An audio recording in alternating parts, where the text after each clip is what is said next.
25 দিন ধরে ফুটো করে ছাদ, বিছানার চাদর আর জামা কাপড় দিয়ে দড়ি বানিয়ে ফিল্মি কায়দায় কারাগার থেকে পালায় বগুড়ায় মৃত্যুদণ্ডপ্রাপ্ত 4 কয়েদি। অবিশ্বাস্য হলেও পুলিশের দাবি, মশারির গুণাতার দিয়েই মহাকাণ্ড। আটকের পর ডিবি হেফাজতে।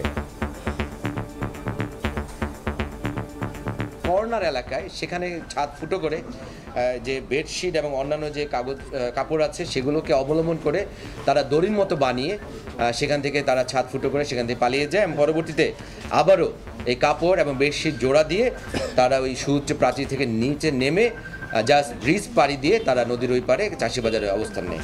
সেলের ছাদগুলো আছে, ছাদে কিন্তু কোনো রড নেই, সুরকির ছাদ, আর নিচে হলো পেভমেন্ট টাইলস। তো এই পেভমেন্ট টাইলসটা আমরা দেখলাম যে পেভমেন্ট টাইলসটা বের করে ফেলেছে, বের করে সেখানে একটা গামছা পেতে তারা বসে মনে হচ্ছে আর কি বেশ কয়েকদিন যাবৎ আস্তে আস্তে চেষ্টা করেছে। দেখছিলেন প্রধান শিরোনাম, দুপুরের সময় সঙ্গে আছে আমি ইমদাদুল হক। এবার অন্যান্য শীর্ষ সংবাদ। এমপি আনার হত্যার রহস্য উদ্ঘাটনে এবার ঝিনাইদহের পুকুরে অভিযান। ফেলে দেয়া মোবাইল উদ্ধারে গ্যাস বাবুকে নিয়ে হাজির ডিবি দল। হত্যায় জড়িত 7 জনের মধ্যে গ্রেফতার 5।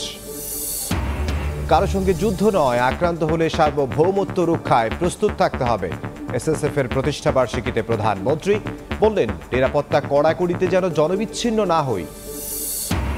বেগম জিয়ার মুক্তির দাবিতে 29 জুন নয়াপল্টনে সমাবেশের ডাক। বিএনপি চেয়ারপারসনকে অন্যায়ভাবে আটকে রাখার অভিযোগ মির্জা ফখরুলের। বিষয়টা আসলে তো লুকায় রেখে লাভ নাই। 55 কোটি টাকার অনিয়মের খোঁজ কিন্তু আমরা পেয়ে গেলাম।